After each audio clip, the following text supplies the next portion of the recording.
Welcome to Who's Right, What's Left. I'm your co-host, Melissa Reinhart. And I'm Matt Neubauer.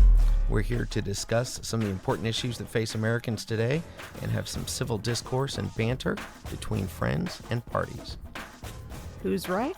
What's left? All right, so we decided to talk about social equity, since that was one of the first comments that we hit on with each other. No, it was a comment you made on me when you were reading the script. Yes. My snarky yes, reply it was very to it. snarky. Thank you. So what I was thinking with that was our founders, idea of we all have a right to the pursuit of happiness. No, we're not guaranteed happiness, nor are we set on the government's not in place to guarantee that for anybody. To be responsible for that at all. Yeah, and I think we agree on that. Sure. And I definitely agree that but I do think a lot of sadly, people are affected by choices and poor choices. And unfortunately, it's generational. So you're affected by the poor choices of your parents and the poor choices of your grandparents, or great choices, great investments, what have you. So it's not necessarily anybody's fault, the situation they're born into, but to force equity on that, I guess, is where I kind of saw foul. And what brought this up is when we were talking about the closure of drugstores in some larger inner cities. Yes. And folks were suing. I think it was, I don't want to name it. They were suing a large drugstore supplier for access.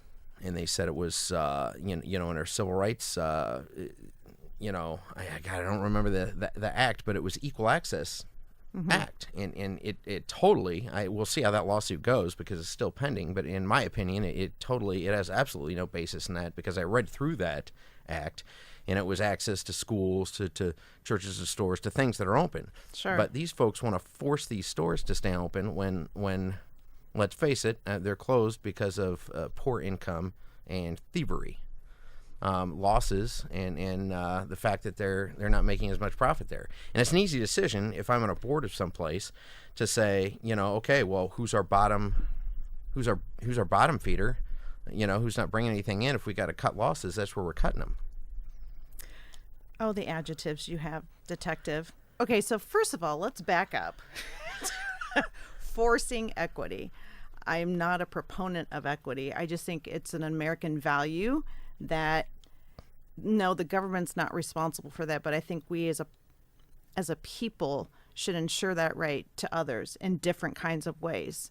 So whether it's equitable access to a pharmacy, equitable access to food or childcare, I think we need to do everything in our power to ensure that to happen. And I'm not saying the government or I want all my tax dollars to go to that by any means, but I think it's an American value that we would be all the better for if more people looked at it that way. And would voluntarily do it, 100%. But how do we, then what's the plan?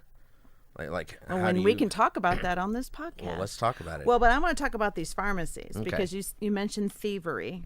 So I do my research, because that's what I do. Is you can all see here, I have 3 sheets of paper laid out in front of me, and Matt's going on the fly.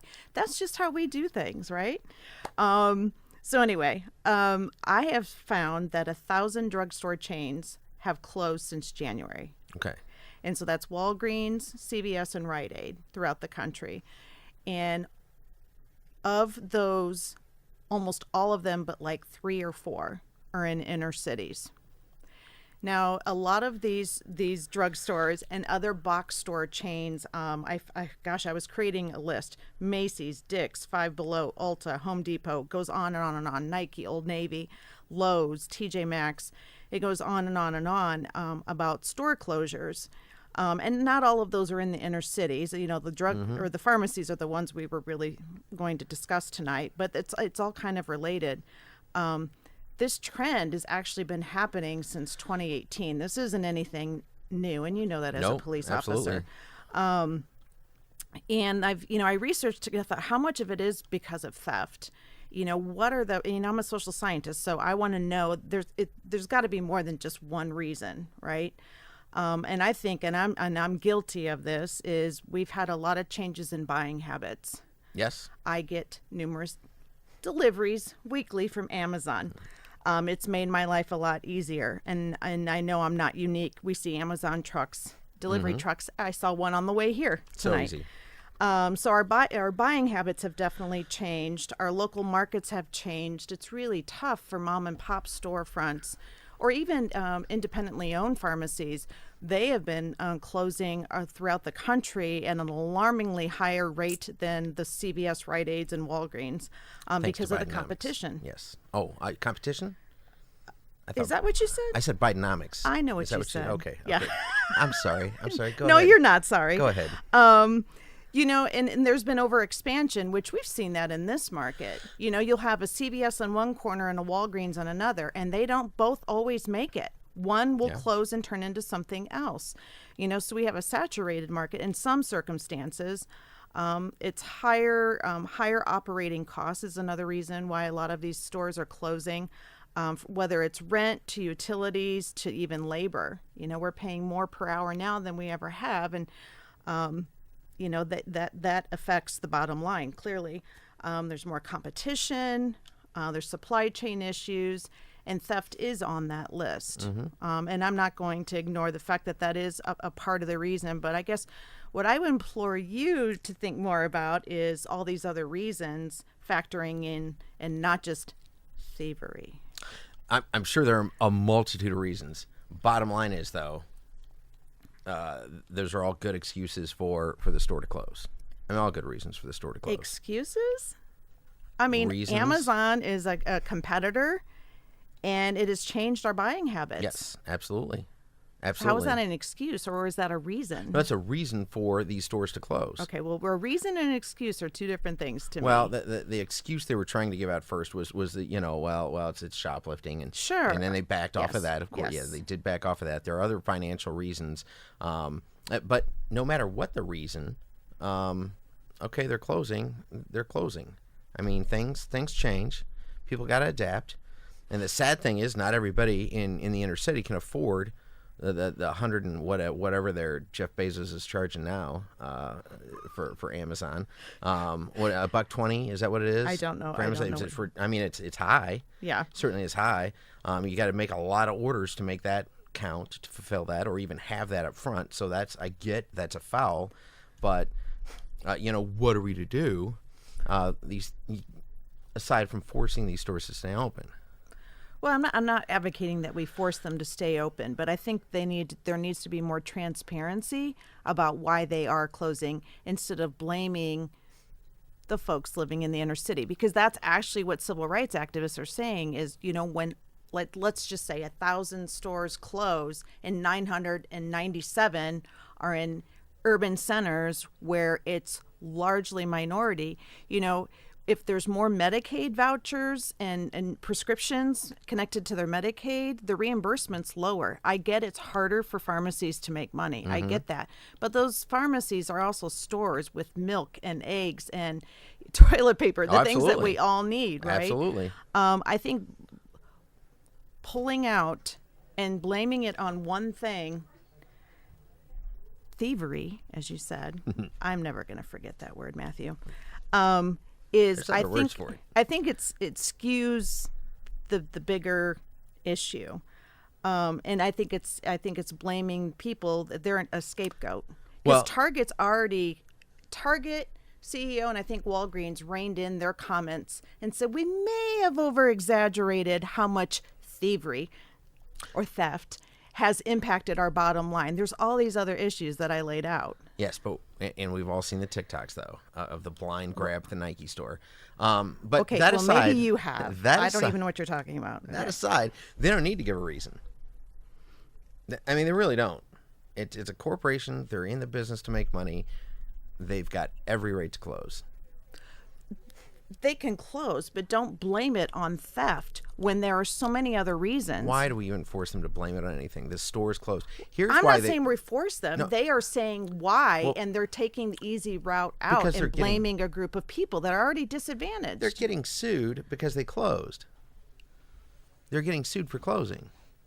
Well, this particular store you're talking about. So, yes, that one location. I'm sure more will follow. But, I mean, of course they've got to come up with a number and do a little PR. But, I mean, at the end of the day, they really don't owe any of us an excuse. Store didn't perform. So what? For a myriad of reasons. For a myriad of reasons. And I guess that's what I'm getting fired up about is let's talk about those other reasons and not just one that victim blames. Okay. Okay, so what about your police officer, right? So organized retail crime. I saw that, and it made me think about a lot of the theft that goes on in even the box stores. I didn't realize, I mean, I knew things were being sold on Facebook Marketplace and eBay, but I didn't know people were also placing those items on Amazon. So it made me wonder, oh my gosh, I think all of the folks I've purchased from through Amazon are verified, but now it's made me scratch my head. Have you dealt with this in your line of work, this organized retail crime? Have you seen? Well, sure. I mean, and as a guy looking for tools, I mean, you see it all the time on Marketplace. Like, you know, this guy's selling a brand new set of D-wall drills. Well, who got him that for Christmas? And he's selling it without even unboxing it. That didn't happen. You open that stuff that day. New in the package, you know that's hot. You know it's hot. Well, you know I wouldn't know it's hot. But I'm just, but I don't. But yeah, there's just so many. There's so much stuff out there. If it's too good to be true a deal, it probably is. But yeah, that aside, I mean that does happen. But what's the plan then for fixing that loss in that neighborhood without, I mean, does the government, I say the government doesn't step in. That's free market. Let free market do its thing. Is there? So it closes and then they have no access and they don't get their prescriptions filled? So what do we do? No, it's sad. You keep going over how sad. It's tragic, of course. It's horrible. You don't get milk. Grandma can't get her diabetic medication. See, but when you say can't it get diapers. flippantly, I don't believe it's you. because it's the world's a sad place. It's tough. It's tough out there. That's the cop in you. But it is. It's tough out there. So how do you fix that without forcing somebody's hand? Well, I'm not advocating forcing these pharmacies to stay open. I'm just, if they're going to close, that a decision that's beyond you and I, be transparent about it and don't blame it on one reason. Okay, so you know about, I've never heard of shrinkage or shrink loss, right? The loss of inventory that can be attributed to numerous factors: employee theft, shoplifting, administrative error, cashier error, everything. And there's an acceptable amount of that you're going to have. Right. Store. You're going to have that 100%. in every store, Yep. right? It's Factored in. free market. Yep. And then what I found statistically, that over 50% of the shrink loss is internal. Mm-hmm. So it's employee error or employees are taking items that aren't showing up in the inventories. Yeah. Yep. That only external theft, the shoplifting or thievery, as you were calling it, the external theft is around 36%. So there's actually more internal theft than there is external. Okay.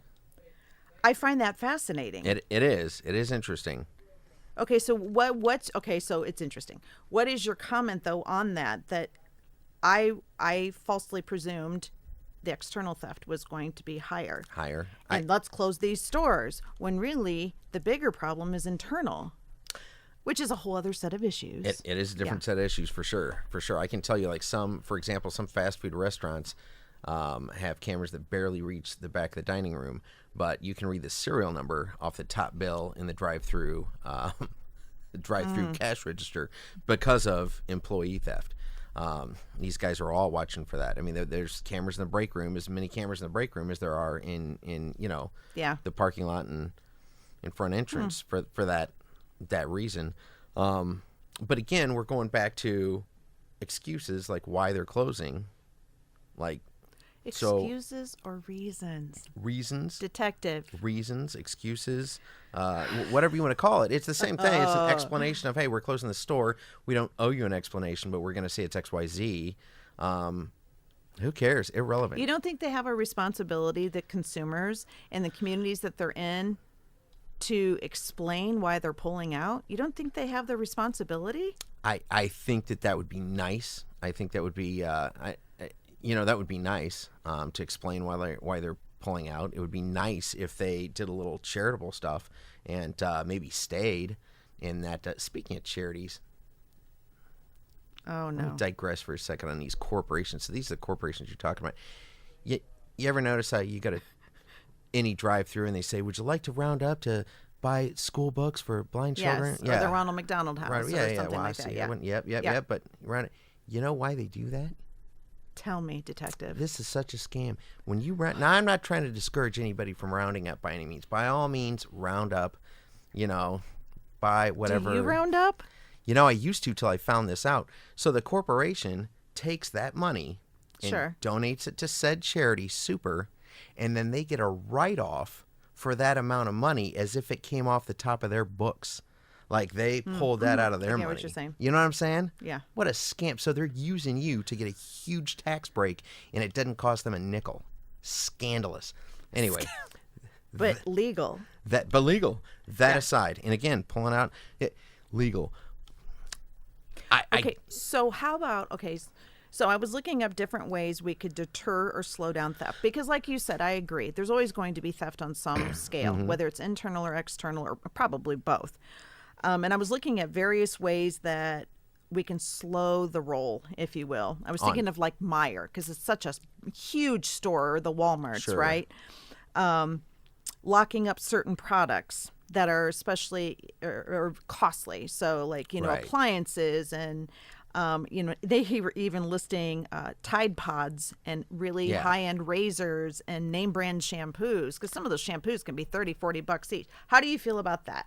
I'm down for it, but do you know what level of racist you get called for locking up Tide Pods in your grocery store?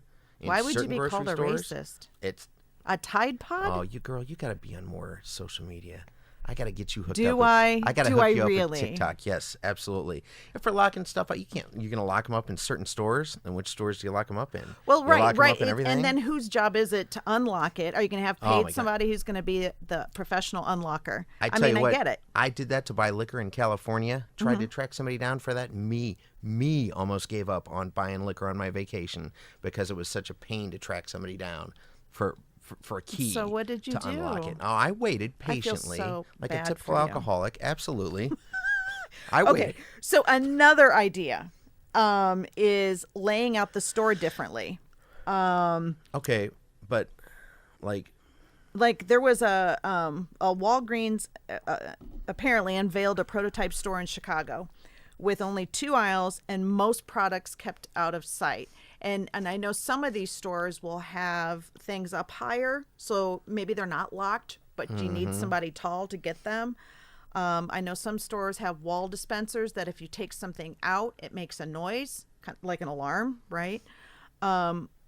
How do you feel about that, laying out the store differently? I guess that's okay, but you've still got to compete with it. It's going to get to a certain level where it's inconvenient enough. I'm just going to turn to Amazon more often.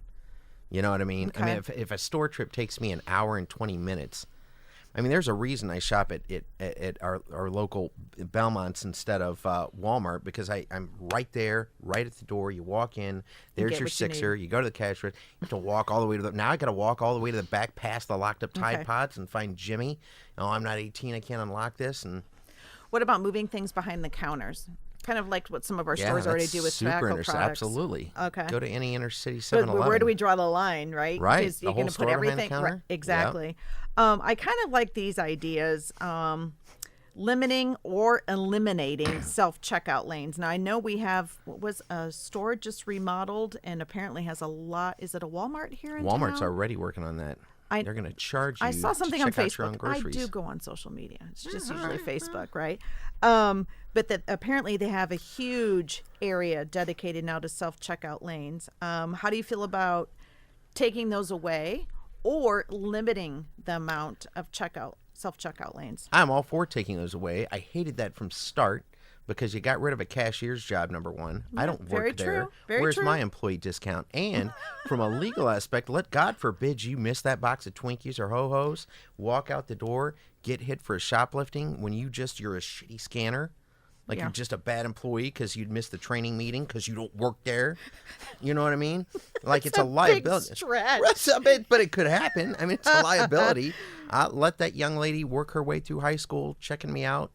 Fine. So I think I know how you're going to feel about this one. So I also found that some Walmarts charge subscription fees to use the self-checkout lane. Absolutely ridiculous. Not only am I doing your job for free, now you're charging me to do your job? Ridiculous. But they're doing it for your ease and access. It's my convenience. Yeah. And why? because criminals can't keep their filthy little paws off stuff without paying for it. Now, I will say, as far liberal as I will go, for a phrase. Which isn't very It's not very goddamn far, but it's a little bit. If you see somebody stealing food, no, you didn't. Like, if you got a shoplift to feed your kids, let's set that issue aside, because that's something totally different. I'm talking about shoes and sweatshirts and TVs and the shit people don't need, they steal just to steal or whatever. You know what I mean? Yeah. There's a difference here. There's just greed versus needing to feed people. Yes. Greed and need. So absolutely. Okay. So whether people sue or not, we have a lot of pharmacies and retail stores closing. Yes. Especially in already hard hit areas. And it's creating pharmacy deserts. And it's really egregiously impacting minority populations. Because a lot of these are closing in neighborhoods that are largely minority based, and there's no easy solution to this. I got a fix. What? Nobody's gonna like it. I'm afraid to ask. Well, the government's all right. So if you look back historically, FedEx is making a lot of money. UPS is making a lot of money. A lot of these companies are making a lot of money. Who'd that start with? United States Post Office. They said, right, the government, you got to count on the government to ship your stuff, right? Since we're already in the shipping business and we already got our hands knuckles deep in big pharma, like we're bed buddies, why doesn't the government do some type of program where you can get your meds shipped to you? At no cost? At or no through cost. A subscription? Or a subscription, or part of your Medicaid or Medicare or something, if you qualify for it. Right. Yeah, have your stuff delivered to you. I think more insurance companies are offering that service, that prescription delivery service. I find it kind of confusing because they don't carry all the scripts that you might need. So you're not getting your painkillers there. You're gonna have to get your ride over to show your ID. Or refrigerated drugs or whatever the case may be. But you can get your, your blood pressure meds and stuff like that through. So what about those folks who, with the pharmacy closures in the inner cities, they can't get their drugs that they need, let's say their blood pressure or their diabetes medication, that commits them to find a pharmacy, if they don't have transportation, they can't just walk there, right? That's a concern for me because I found 9 million people aren't taking their prescriptions as they're supposed to on the daily in the U.S. That's a lot of people. So, while you're on that number, I would also argue that number is that's going to cost us more in Medicaid and Medicare money fixing their ailments as they get worse because they're not properly medicated. So if we're looking at dollar for dollar, we'd rather, absolutely. Yes. So really, as taxpayers, them not taking their meds is going to cost us more money. Absolutely, and they're going to use the ERs as their, their ready med visits. Yeah, right. The outpatient. Too. Well. Anyway. And folks, I think that's a great place for us to end this conversation. Don't you think so, Detective? Probably is. Before I get too. Any more fired up than you are? Fired up, yep. All right. Thanks for joining us, everyone. Thanks, kids. It was fun. The opinions and views expressed on Who's Right, What's Left are Matt and Melissa's solely. They are not necessarily the views of the Republican Party, the Democratic Party, or either of the participants' employers. We'd like to thank our production team at Influencer.tv. For more information on how to start your own podcast, check them out at Influencer.tv. And don't forget, you can like us on Facebook and Instagram. And you can listen and leave your 5-star review and share on both Apple and Spotify. And don't forget to like and subscribe to our YouTube channel. These are important, critical conversations we all need to have with each other for the future of our country. Remember to be polite, make it fun, and we can all agree to disagree.